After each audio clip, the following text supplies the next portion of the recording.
If you're there, they will usually let you just walk through.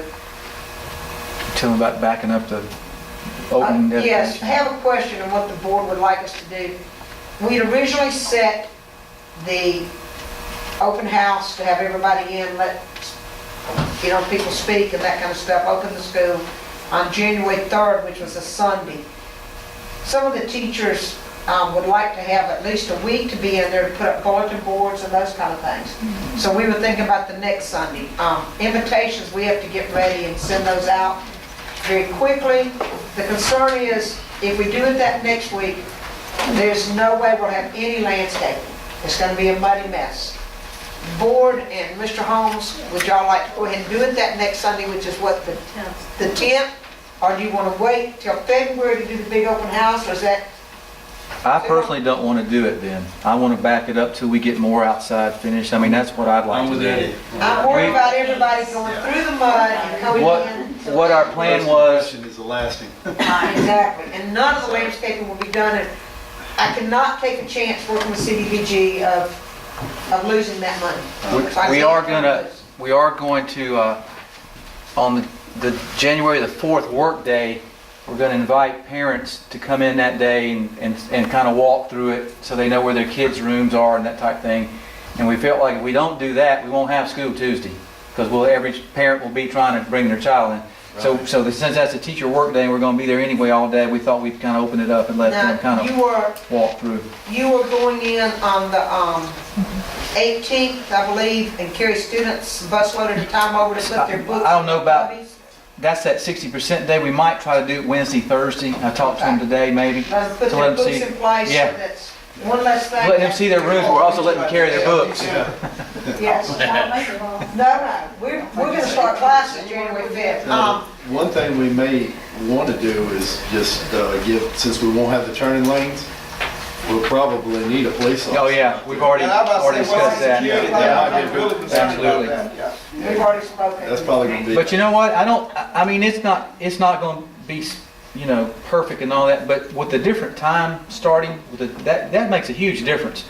Because I know I've left over there to go to the middle school or high school, whatever, at that time, and it's that's going to help tremendously, I think. Plus having two entrances and two exits. We will send out notices to parents asking them to use Commission Road sign. Yeah, and we can do that. We're working, trying to get Kappa to finish that. We're getting close. Yeah. Street lights were supposed to start on Monday, and of course the rain has held that up, but those are marked down the drive also. So. Ms. Hamilton, Yes, ma'am. I spoke to you last week about an issue with busing, Right. and it wasn't on the agenda. Can we still talk about it tonight? Oh, yes, I'm sorry. Is it an action or a discussion? It's, Both? we can discuss it. I'm just wanting to tell you, unless you have a big problem, in which case we will have to go on and do something else. So I'll discuss it with you. And I apologize, I got busy with things at the school. Would you like me to explain it? Yes, if the board's ready to hear it this time. Discussion. We always Go good ahead. for discussion. We have a bus, our alternative school bus has children all over Long Beach. The last stops are SB Avenue, and due to all the 28th Street Road construction, they have to come back by Quarles to go to Ladner Housing to drop off 3 young girls, middle school girls.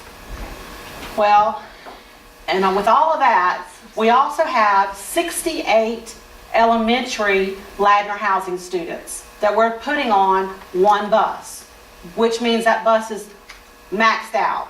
That's 3 to a seat. A bus holds 71 students, 3 to a seat, and we've got 68 little ones on it. So what we're asking is, due to all the road construction and the time frame, with the 3 young girls from Alternative still on the bus, with an aide, can we stop at Quarles, pick up a portion of those students, about 25, load them, and take them all to Ladner Housing and drop them at one time? Because if we don't, that same bus gets through at Ladner Housing at like about 2:45. They would be coming straight back to Mr. Sims' school, which means he'd be holding those 25 kids until 10 minutes to 3. for that same bus to pick them up and go right back out to Ladner Housing. Probably be after that. And Right. my concern was, I did not want, as I told her, I did not want to have, we don't usually mix alternative schools with others, children, and I didn't want the board hearing about it and not knowing anything about it, because it's a change in our procedure. So I need to know how you feel now. Now, the She question- has no sub buses, and it would be an increase in our budget to add a bus. We'd have to hire a driver. And the reason and see, last year we didn't have this problem, but with all the road construction now, the time frame is what's hurting us because we're having to go around instead of just cutting SB and hitting 28th and coming back. So you're saying 25, you said the bus has 68 on it. Right, and we've got one bus that's taking a load, but he'd have to It take only some has off. 25. We're gonna pull about, what is it, Mr. Yeah, I've Sims? got them broken down to streets, so do a query on that. One bus will have 30 some odd, and the other bus will have 25, 30. So we're running one bus, he leaves a few minutes early, run his route on Lee Street and everywhere. By the time he runs it, all the other buses and walkers are gone. We're still holding the kids that get off 28th Street area. He loads all, I have to load all of them. It's just, if we could get us some help on that, because when I load them, there's 3 kids and there's only 1 or 2, it's pretty large kids, so I put them 2 to the seat. But with one bus driver, it's, we're getting more kids. We've gotten 13 new kids in the last 2 weeks, and about 7 or 8 from Ladner Housing. So we really need another bus, so that way I can break them up, and being on the alternative route with those kids will not be an issue, I don't feel. There were probably some of my former students there anyway. So what we can do is, if they have an assistant on the bus, put those 30 kids on there, 25, and then everybody can get home pretty much at the same time. What is our policy on this? We don't have a policy, it's just a procedure, and I did not want the board to hear about it, knowing that we usually Well, not. it's my thing on this one then, if we do not have a policy that dictates or tell you what you can and cannot do in that line, then you do what is best for the welfare of the kids. Okay. I just did not want Okay. you hearing about it, not knowing anything Like I about said, it. we don't have a policy for kids. Okay? On the bus. Any more surprises, Ms. Buss? Excuse me? No. You're doing a very good job. Okay, next item for discussion is an agenda, agenda discussion. Agenda items. Agenda item discussion. Yeah, that was mine.